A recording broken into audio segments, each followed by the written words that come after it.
Just when you think the media world can't get more insane, it somehow finds a way. Hey guys, welcome back to the show, your home for independent and nonpartisan commentary and analysis on politics, media, internet insanity, and more. This is a plot twist I did not see coming. Revisiting a story we covered a while ago, we covered at the time a little bit over a year ago, which is one of the craziest left-wing journalists in all of mainstream media. Her name is Karen Attiah, and she was for years an editor and writer for the Washington Post, just like a cartoonishly left-wing and woke, really, is actually, I know it's an overused word, but it describes her quite well.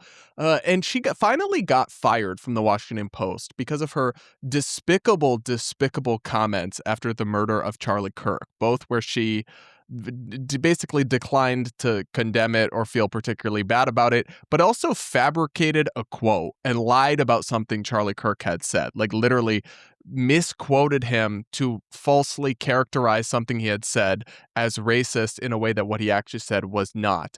Which, if you ask me, I mean, misquoting someone as a journalist in any context is bad, is a mistake you should correct, which she did not do. But particularly when that person was just murdered in a horrific act of political terrorism, does seem diabolical and like a fireable offense.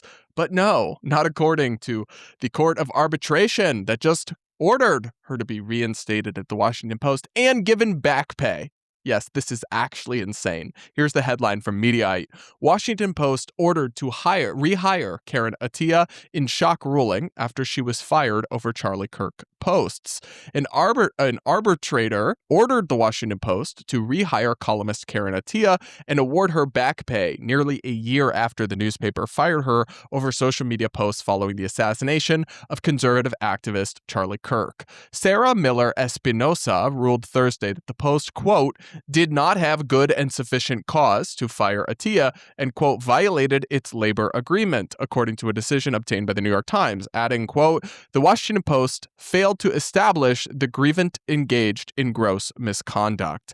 There is so many problems with this. Like, I understand that businesses sometimes agree to address labor disputes in arbitration rather than court because it can save money, and a legal process can be very expensive at times. So listen, I'm not going to judge the Washington Post's decision to do that, but this has to be one of the craziest arbitration decisions of all time. I mean, if the labor agreement they agreed to actually somehow protects a journalist's ability to basically dance on the grave of a slain activist and misquote them, falsely attribute quotes to make them look bad after they're murdered, then that labor agreement should be ripped up and nuked into the sun. What do you mean? And how possibly could that not constitute gross misconduct for a journalist?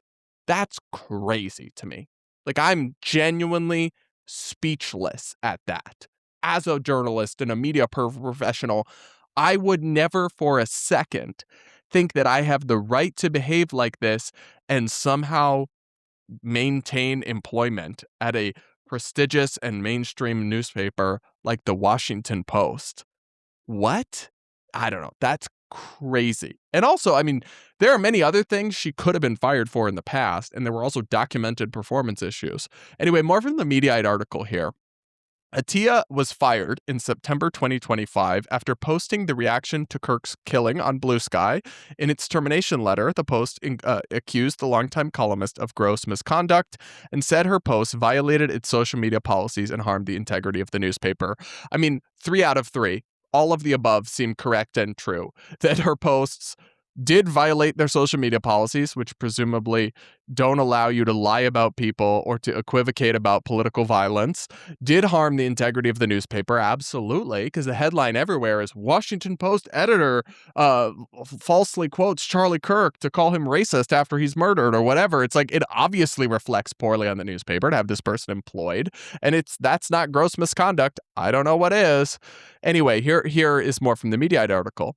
Among the cited posts were comments including, quote, refusing to tear my clothes and smear ashes on my face in performative mourning for a white man that espoused violence is ... not the same as violence. Okay, what a horrific... She should have been fired for that post alone. So somebody is murdered in an act of horrific political terrorism, and your response is that you're not going to mourn them at all or be sad about it because they're, one, a white man. Okay, so you're just racist. How is his race and gender a key factor in your decision to mourn him or not? Would you have mourned more if it was a black woman? Because if that's the case, you just told on yourself. And then 2, he espoused violence. First off, I don't think that's true, that Charlie Kirk espoused violence. But regardless, even people who have said things they shouldn't or been reckless with their words at times still shouldn't be murdered. That's not the appropriate way to handle such misdeeds, even if they did occur, which I am not aware of Charlie Kirk espousing violence, at least in this kind of context. Anyway, she also wrote, quote, "Part of what keeps America so violent is that the insistence that people perform care, empty goodness, and absolution for white men who espouse hatred and violence." What a psychotic thing to say. Because also there was actually no insistence that she perform any such thing. This is what I love that some of these types do. You realize saying nothing was an option. And if Karen Attiah had simply not posted anything on social media or on her platforms about Charlie Kirk, didn't even have to put out a post saying how horrible it was. Seems to me that would be like the basic common decency thing to do, but I guess you don't have to. If she had truly just said nothing about it, she wouldn't have been fired. At least not for this. Clearly they were looking to get rid of her because she was a long-running issue at this newspaper and an embarrassment to the publication.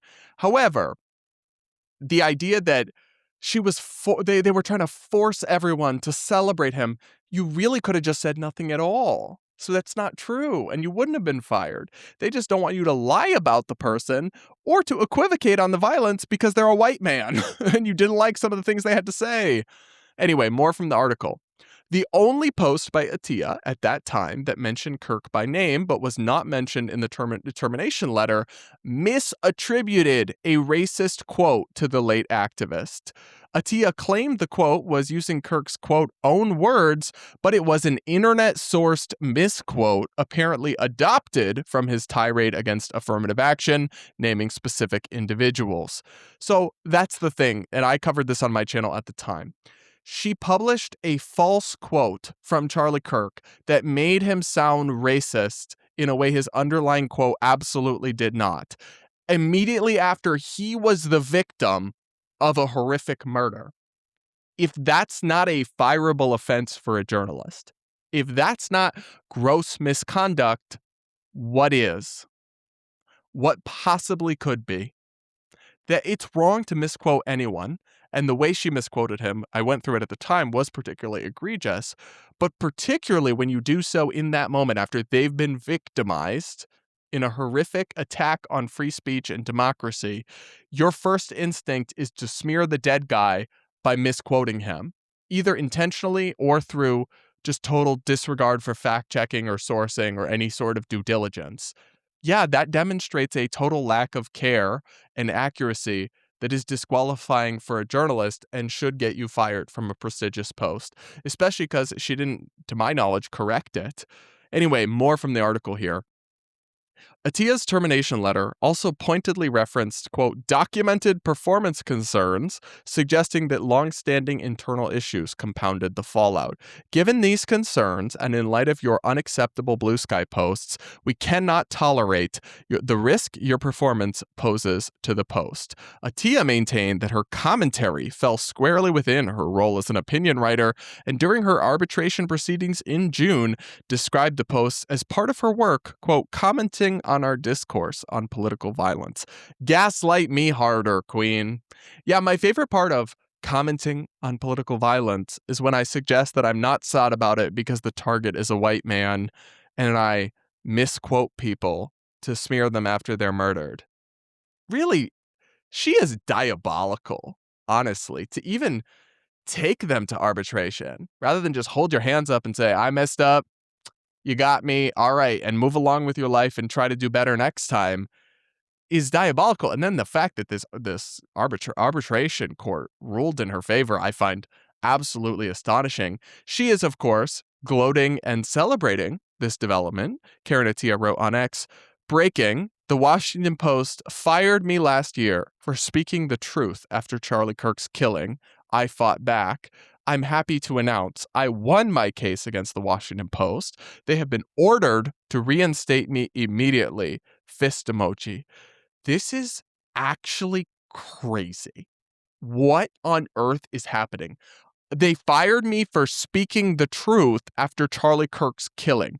No, they fired you for being awful about it and then misquoting someone to smear the victim of a terror attack. That's not speaking the truth. Also quite diabolical to label your opinions the truth. But no, they fired you in part for specifically not telling the truth. And then she's just she's just gloating. She's showboating. She's saying, haha, cry harder, Washington Post. I'm coming back and I'm getting my bag. It's crazy. What is going on? Now, listen, I don't know what I think they may be bound by this. And they might actually have to reinstate her and give her back pay, which is just an absolute travesty and miscarriage of justice. Sometimes with these arbitration decisions, you can appeal them to a court, an actual court, and maybe they'll do that. I don't know, but it's like, how is this, if it is the case that she is somehow entitled to behave this way and keep her job because of whatever labor agreement they have or what have you, then that agreement needs to be lit on fire immediately because her conduct is absolutely disgraceful and disqualifying. And the Washington Post was totally correct, in my opinion, at least morally correct, to seek to remove her because of what she did. But what do I know? I clearly lack the grace and insight and wisdom of Karen Attiah. Wow. What a crazy, crazy story. It's so unfortunate in this business that it really does seem like the worst people constantly win and rise to the top in media.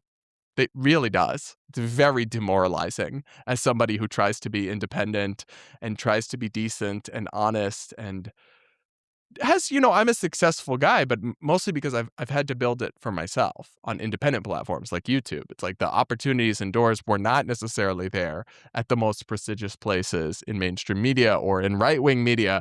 And meanwhile, the people that did succeed on those platforms tend to often turn out to be horrible. Anyway, that's just my take on this really insane situation. Y'all will have to let me know what you think in the comments below. Make sure you're subscribed if you aren't yet. Hit the like button, and we will be back with more real soon.